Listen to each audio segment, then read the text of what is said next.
And we're live. Welcome, everybody. We're glad to have you here for the B-Sides Orlando Career Village pre-show. This is your webinar for all things career related to help you prepare for a fantastic time when you show up at B-Sides Orlando and come to the Career Village. What does the Career Village cover? We have mock interviews, resume reviews, headshots, we have a job board, we have a networking area. We have all kinds of opportunities for you to get engaged and work on your career related skills and build up your network. We are sourcing jobs for our job board. So if you do have a job, drop us a line at careervillage@bsidesorlando.org, which is going to be put on the screen here. Maybe. There we go.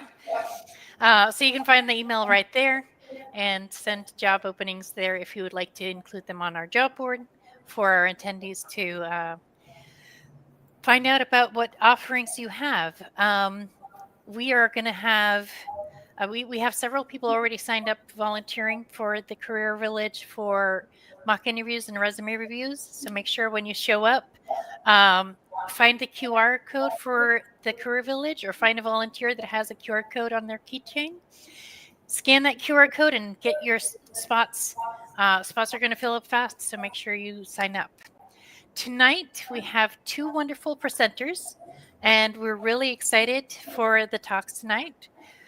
We have first up is Carmen with the Imposter Syndrome in Cyber Talk. And following that is going to be Francesca with how AI is creating new careers in cybersecurity. Carmen, you ready to go? Yes. All right. I'll let you take it away. Thank you so much. Thank you. Hi, so my name is Carmen Estella, and today I'm doing my presentation. It is called Credential Not Found, Imposter Syndrome in Cyber.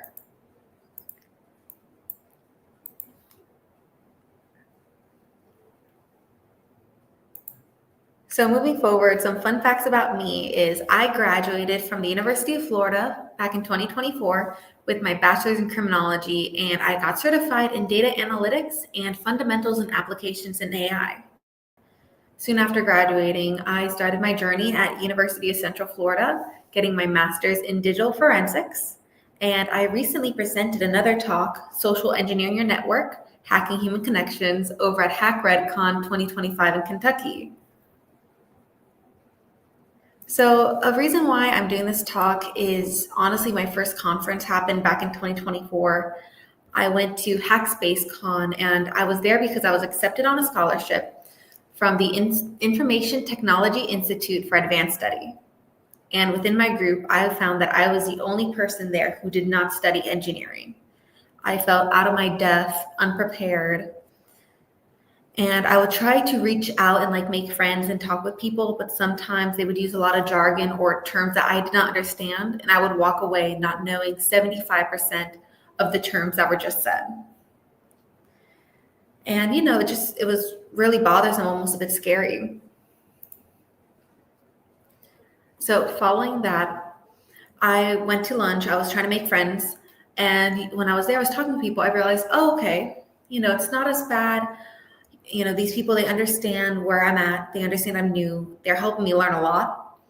And what really took a big blow was I was throwing away my lunch, and over at HackSpaceCon, it's at the Kennedy Space Center, and they have these trash cans that have these little flaps that you push your food in. So with these people looking at me, I push my food in, and the bird flies out and whacks me in the face. And I thought, okay, that's it. I'll go to a hole now. I'll hide. I'll cry. But I ended up, laughing it off with some of my friends, made light of it. And I felt like for the first time I found a bit of my place at a conference. Now, imposter syndrome is a behavioral health phenomenon described as self-doubt of intellect, skills, or accomplishments among high-achieving individuals. Now, I do want to emphasize, while it says that it happens among high-achieving individuals, no matter how far you are within your career, you can experience imposter syndrome. And this means you may feel like a fraud despite evidence of competence, or you may be scared of being found out as not being as skilled. Some of the facts versus the myths.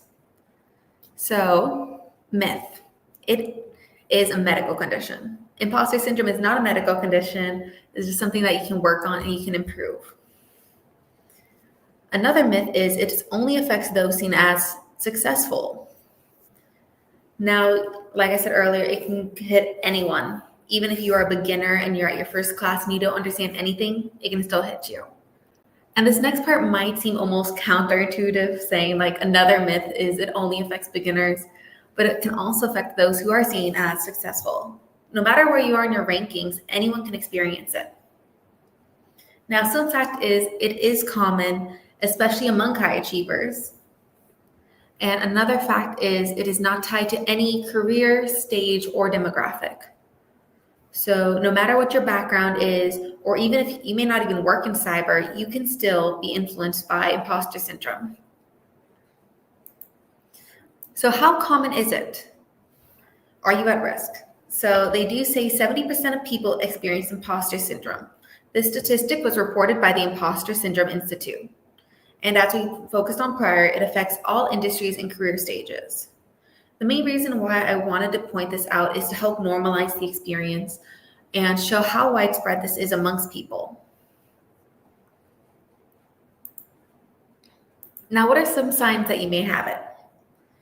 This could mean that you are downplaying achievements, over-preparing, comparing constantly, or avoiding new challenges. If you're doing any of these, and these aren't the only limitations, but these are some that you should see and take note if you experience these thoughts.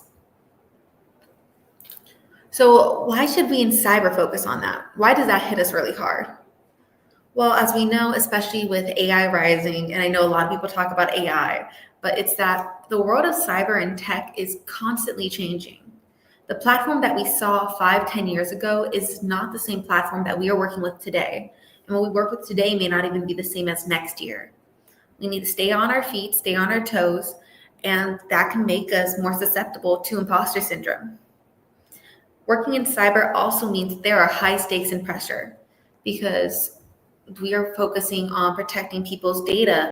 If we mess up, some people experience data leaks that can ruin their lives. It can ruin them financially or even their personal life. There's also the media's exaggeration of genius hackers, which is seen from Mission Impossible all the way to Mr. Robot. These genius hackers are seen in so many elements throughout TV and media that everyone thinks that as long as there is some screen with green text going across, that is what hacking is. As we all know, that is not the truth. So let's go through some cybersecurity bugs. So one thing is people may think that everyone codes better than me. This can be seen almost like a virus, just to make a few connections. Once you think about that, that thought is never going to get better. You're going to think everyone codes better than you. When you say, I got lucky, a logic flaw. Why did you get lucky? How did you get lucky? How did those instances lead up to where you are right now? The last one is they'll find out I'm fake, which is seen as a backdoor because you sort of want to use that as a way to sort of hide. I find it really hard to be fake in cybersecurity because if you cannot stand up to par or you cannot stand up to pressure, it's going to be seen sooner or later, and a lot of the time it happens sooner. The role of gatekeeping. So a big part of this is elitism in the field. Jargon-heavy culture is a huge one, especially at conferences, and barriers to entry. So a lot of times when it comes to cyber, it is a very mixed field. I'm sure everyone has seen it on LinkedIn nowadays. It is a mix of people saying oh, cyber has a bunch of entry-level friendly jobs. And then there's other people who are saying that if you don't have the correct certs or the experience or the knowledge, it is difficult to get in. Everyone has a different explanation on how to break into cyber, and it just makes it hard all around. And then going back to the jargon-heavy culture, a lot of people when they go to some of these conferences, they may not go to the right talk for them. Just because a talk uses jargon, is jargon heavy, doesn't mean it's bad. But they may go to not the right talk for them at their experience level, and they go to this talk, and then they just feel like they don't know anything. Alongside that, some people may even use not common jargon. They may use things that's like very specific to their branch or their company, which could mean something entirely different at another company. And so I know I am going upwards on these little like bullet points, but the last one on here is elitism in the field.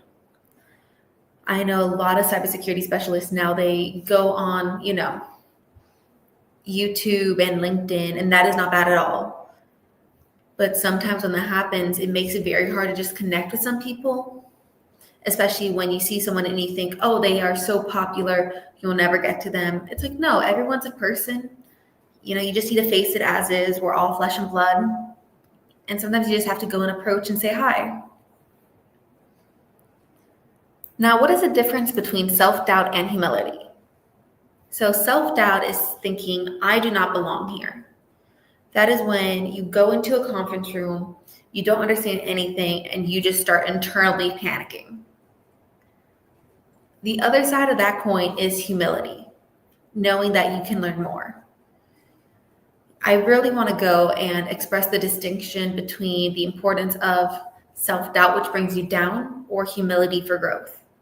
Because humility is a great thing to have that, it should help drive you, not self-doubt.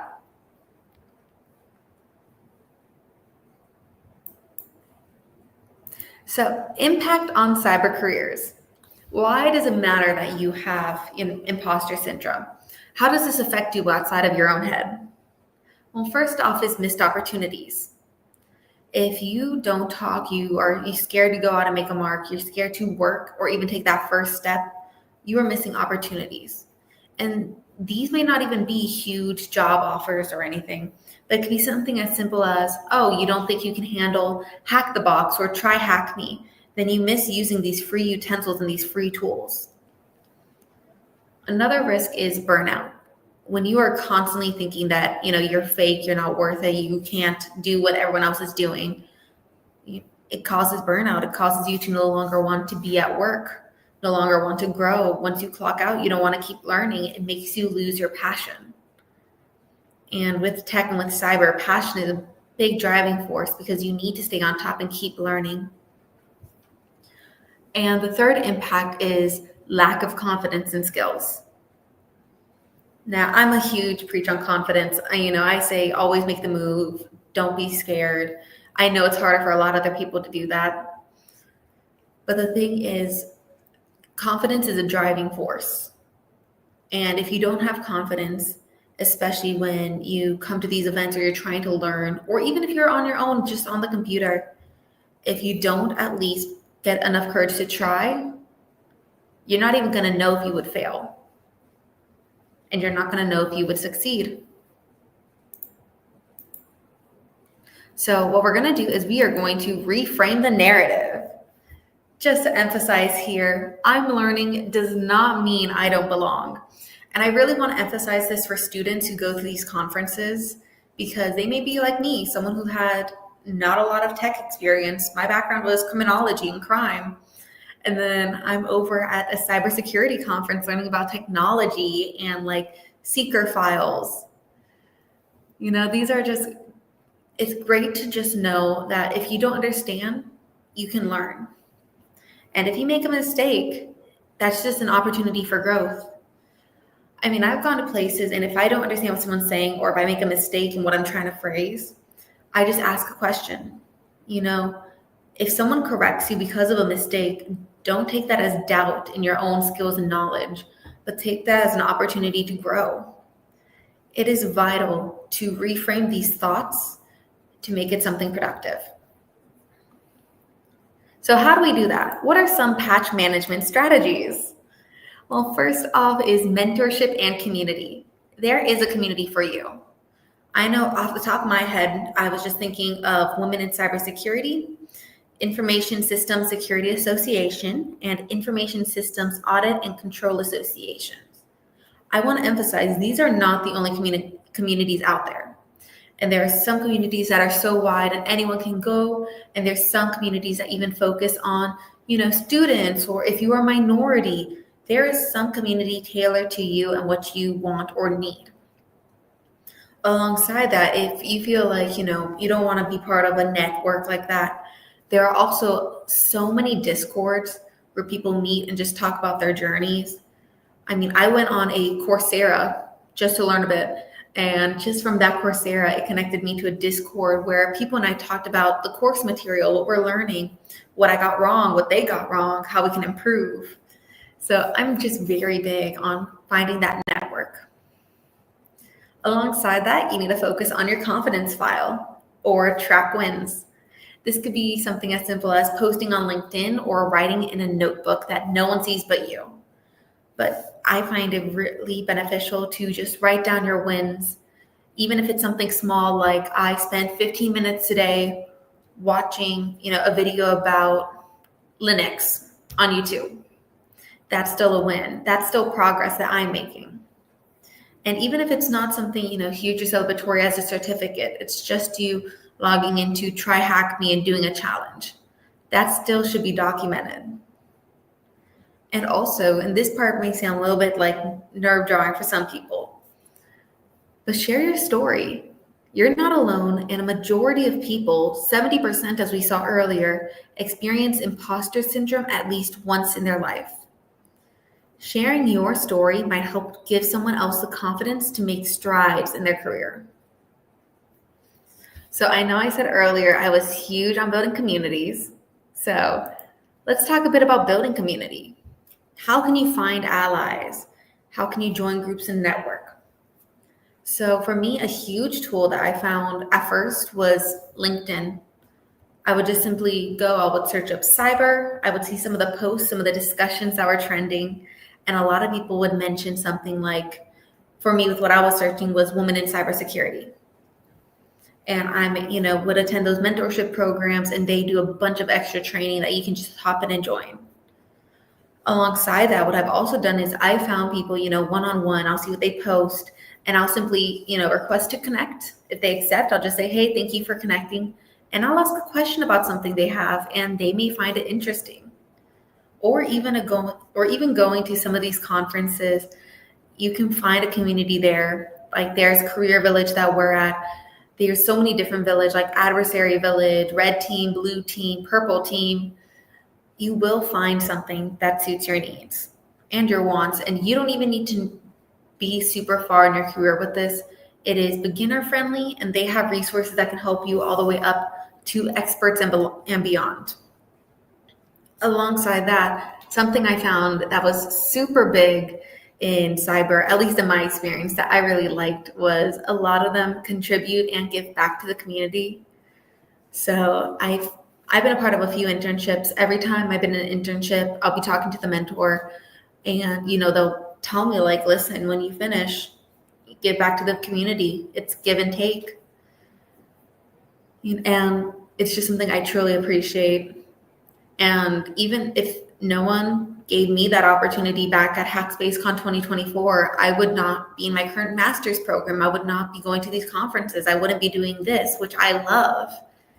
So, I do plead and I do tell people, please give back when you can. It's a huge benefit to everyone involved. Now let's talk a little bit about recognizing wins. So as I said earlier, what I have, and this photo isn't me, but what I have is I keep a little journal, a notebook. I document all my wins every day. And sometimes it's something great, like, oh, yay, a certificate. Sometimes it's not. It's just, hey, I was at work all day. I barely had time after work to really work on cyber. I spent, 15 minutes during my lunch watching a YouTube video about some hacking tip or some cyber tip. Even something as simple as that, I'm writing that down. Because keeping track, I can go back and I can see my progress as it evolves. And every time I think, oh, I'm not smart enough for this, or why would they choose me for this? I don't have that experience. I can go and I can see the progress that I made, and it physically shows me in my hand that I've studied this, that I know this. And also, like, it helps when I'm building up my resume or I'm building up a CV, because I can just go and refer and ensure that I have everything that I've done marketed on there. It markets me as a person. This book defines my entire cybersecurity journal. So with that, you also want to celebrate milestones, whether that's, 6 months since you've declared starting your journey or 10 years since you started your first IT role. Celebrate these milestones. They're big, they're anniversaries, and they all add up.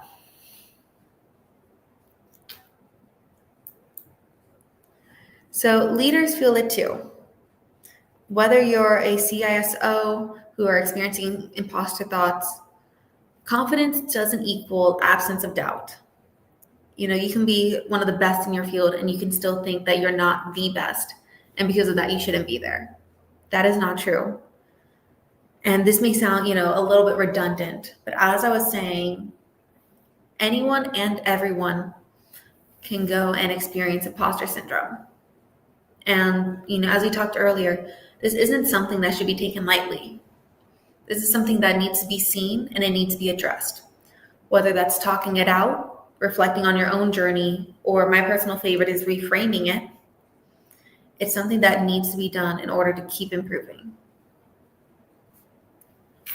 So some final takeaways from my talk is one, as we discussed time and time again, imposter syndrome is common. When that happens and when you see it within yourself, you need to recognize it, reframe it, and rise above it. And the last and most important thing I want you guys to remember from this talk is you belong in cyber. It doesn't matter if you are a freshman taking their first journey into learning cyber, or you could be, not even in college. You can just be somewhere else in a completely different journey and you just want to learn. Or you can be incredibly skilled and you just thought, oh, let me watch this. No matter what you are, what your demographic, what your background or your history is, I believe everyone belongs in cyber, especially when they're taking the initiative and the steps to be here. So with that being said, thank you. Does anyone have any questions? And also, if you want to connect with me on LinkedIn, feel free to scan the QR code. I'm also seen on LinkedIn under my name.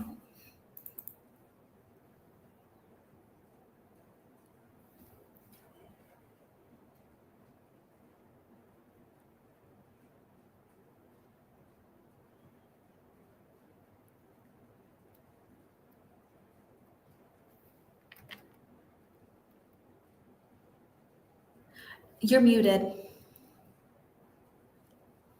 Thank you very much. I didn't catch that. Doesn't look like we're getting any questions in, but thank you very much for your talk. I really appreciate it. It was great. Everybody could use a little bit of information on managing their ego in this field.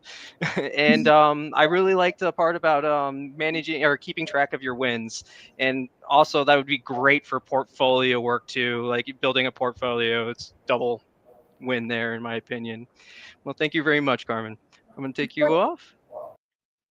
Oh, sorry. Go ahead. Oh, I just said thank you. Okay. Thank you very much.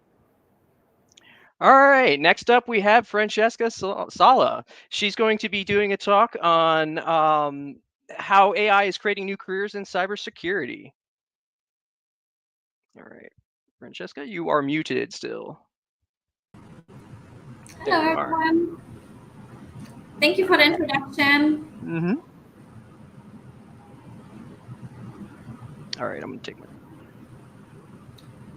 Hi, everyone. Thank you for joining. My name is Francesca Sala, and I'm the CTO, CEO of Geo Cyber Systems. We do cool events in person, but also online.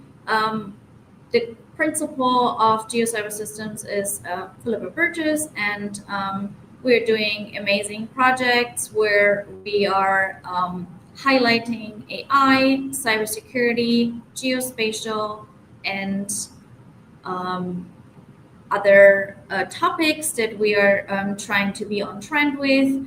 And currently, I also am the director and founder of CyberConnect, which is a community that I'm trying to build for cybersecurity enthusiasts and pivoters that want to see how cybersecurity works.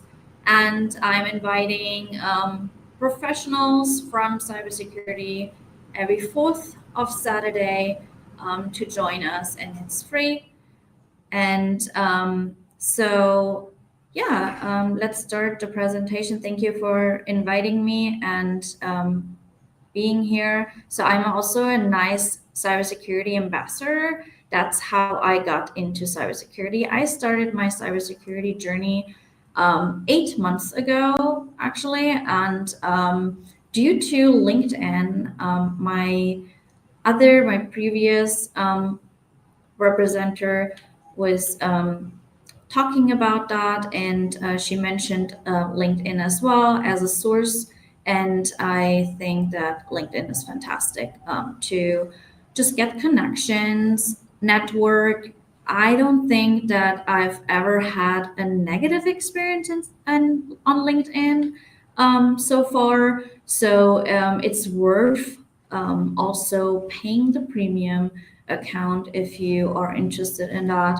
And that's giving you just some extra credits to reach out. But usually I had only beautiful connections that I made there. And that's how I actually got into cybersecurity. I was at a conference, at a Stripe conference in San Francisco. And then somebody taught me about cybersecurity, and I'm a data analyst. That's how I started. I have 3 MBAs. One is in management information system, the other one is in business, and the other one is in technology and computer science. So I did study quite a bit until I started my professional background or started working full time. So I had like a little bit of educational background there, and then I went to those conferences and I was interested in cybersecurity. So hopefully you are too. I'm also on a mission to get more people into cybersecurity, because usually 10% only study cybersecurity and 90% are pivoters or come through cybersecurity through transferable skills, as I am a good example of. So I'm a data analyst and I started my journey in cybersecurity. So what changed? So since AI is pretty relevant now, and there's nothing we can actually do about that. So we have to adapt to AI and incorporate that in our daily lives. And how can we use AI, or how did AI actually change the cyber workflows? So it used to, like when you think about alert management previously, so analysts were overwhelmed and by high volume of repetitive alerts, which is no longer the case because AI filters routine noise and prioritizes critical incidents for faster response. Whatever your preferred AI tool is. I'm not gonna disclose mine here. So, so it's very helpful to just manage information. Since I studied information management, I feel like AI is a fantastic tasker and is helping a lot with more structure and so then we have reporting. Previously, security teams spent significant time preparing manual reports, which is no longer the case. Now AI produces accurate, contextualized reports in minutes, enabling timely decision making, which is fantastic. You don't no longer have to spend so much time in finding significant reports or making them yourself. You can have a little helper.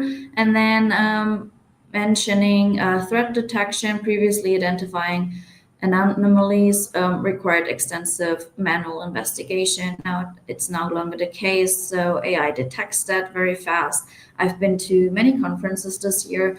Been to Black Hat, DEF CON, and just came back from JFrog. So there are tons of new little companies that are facing AI or using AI in their daily SaaS products, and it's been amazing. It's an amazing journey, and everyone is adapting it. And then we have like team productivity. So limited staffing previously, or groups can be more productive through AI. I think AI is not taking away any jobs. I'm not a fan of that statement at all, because I think that AI is creating more jobs in different categories. And I do also think that if you're highly adaptable, this is your chance to start over or transfer your skills into cybersecurity. I think that everyone can be in cybersecurity, just a matter of what your interests are. New AI-powered roles in security, I'd like to talk about that as well. We have seen, if people are on LinkedIn and are job searching, I was a year ago as well after I graduated. There is a massive amount of online jobs as of right now that are AI generated. But you have to filter through the right information very fast. And the best way to do that is to connect with real people. Yes, AI is fantastic. It's great. It's automating and it's effective. But as well as when it comes to a job search, I would always recommend to reach out on LinkedIn to professionals that you want to be aiming for. So, for example, if your dream job is to be in AI operations, then I would just use that title and search for people that are in that preferred job title and ask them how they like the job, how they got the job, if they had like any transferable skills, or what helped them to be successful. So I usually get really good responses. The worst thing that can happen is that you're being ignored or ghosted. That's all. So nothing can happen from outreaches or cold messages. So I would always suggest that.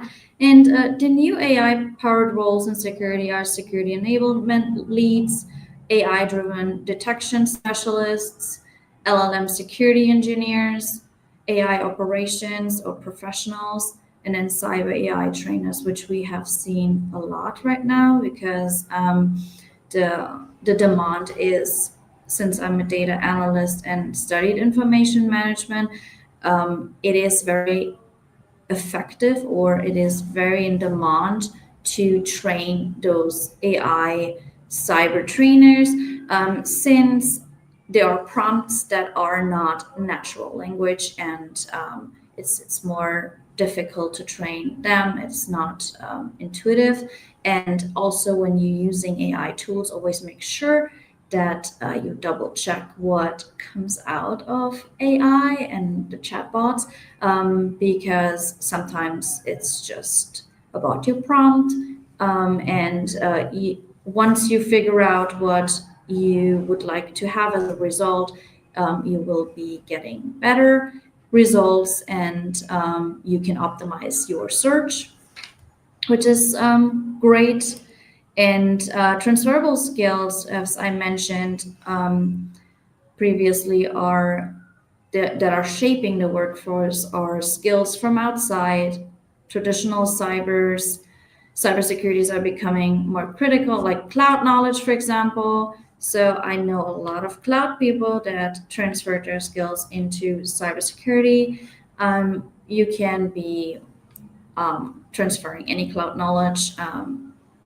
AWS, if you are a Google advocate, or using Azure. Depending on what you're using or what your strongest skill are, I'm pretty sure that you're going to find a cybersecurity match in that regard, because cloud and AI and cybersecurity go well together. Then we have other skills that are operation and project management. Project management is always used in cybersecurity, for event management, for whatever conferences you are attending, there's always a demand of project management. So to be organized and be skilled in that regard. So if you want to transfer that into your cybersecurity career, that would be wonderful. Digital media and communication skills. I cannot stress enough how much LinkedIn helped me into my cybersecurity career. Just creating content, just start somewhere. It was very weird the first time to post and see all those comments coming in, or the interaction that you have on the internet. But once you start, it's going to enable you of fantastic opportunities through my content management or content creation. I was able to attend a lot of conferences this year and made great contacts. So I always recommend that. Marketing and user engagement. Marketing is always key. So not only the marketing skills that you bring into, but also how you transfer your skills and market yourself towards the job market and recruiters. So I've learned since I was on the job market as well, it is more important to connect to the recruiters and know what they're looking for. It's never personal, and it's always a good thing if you are not getting accepted. That's fine. You just have to be okay with rejection letters or emails that are coming in, but never give up and just stay focused, stay motivated, and be repetitive with your outreach, and never give up. So then I have the other skill that I want to just mention is data analytics and visualization. It's always critical. It's always in demand to manage your data and present it well in cybersecurity as well.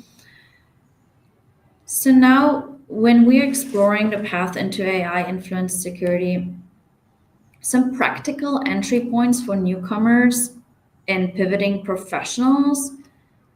I've personally used a few of them. Free tools and learning platforms are Coursera, Google Cloud Skills, and GitHub. So everyone that is in cyber probably has heard of GitHub or has a GitHub account or is trying to create one, which is fantastic for project management and highlighting your projects when recruiters are looking into your profile.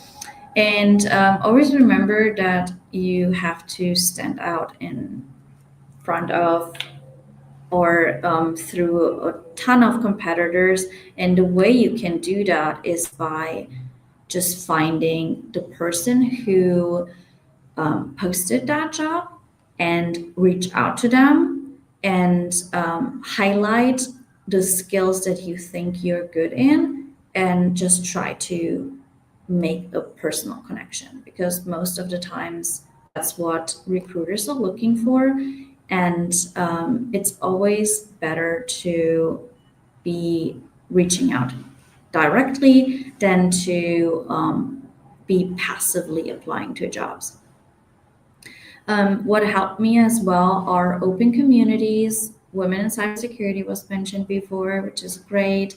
Great community. They are always at conferences, at booths, in cybersecurity conferences, and which is great to connect with women in cybersecurity in person.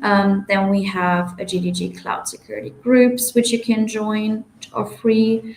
And me personally, the way I came into cybersecurity is through the NICE Cybersecurity Ambassadorship program, and it's also free. And that was the most amazing community that I've had, and I'm happy that I found them early. When you look for communities, look to get involved quickly, and then you find your path through it. And I have not wrote down B-Sides here, but B-Sides is a very fantastic resource as well. If you have the chance to go look at the website, they have chapters in your city probably. If not, if you are willing to travel to the chapters, that would be fantastic as well. And they are offering a good career resources and other resources that I would suggest are mentorship in peer learning groups. You can always find them online as well. And then hands-on labs such as CDFs and AI ML projects, which you can join online. And then we can come to the career building in AI security, how to stand out and grow. You should always showcase transferable skills on your resume. The reason why is because recruiters are always looking for transferable skills. It doesn't matter in what era we are in the AI era or not. They're always looking for transferable skills. If you can sell that and market yourself as the best candidate for that job, you will more likely get the job and stand out. You can create small proof of concept projects or link to your projects, and definitely reach out to others and incorporate your projects as well, or collaborate with others. And then you can publish blogs for free. There's Substacks or learning communities that you can share your resources with, or LinkedIn also has a newsletter that you can use that's also for free. And the more content you create, the more communities you are building or you're trying to build. So if you don't know your place yet in the career ecosystem, then content creation is definitely working out for you. I would also like to highlight adaptability and continuous learning. It doesn't matter how many years you are on the job, you will always learn, and the willingness to learn will always bring you further.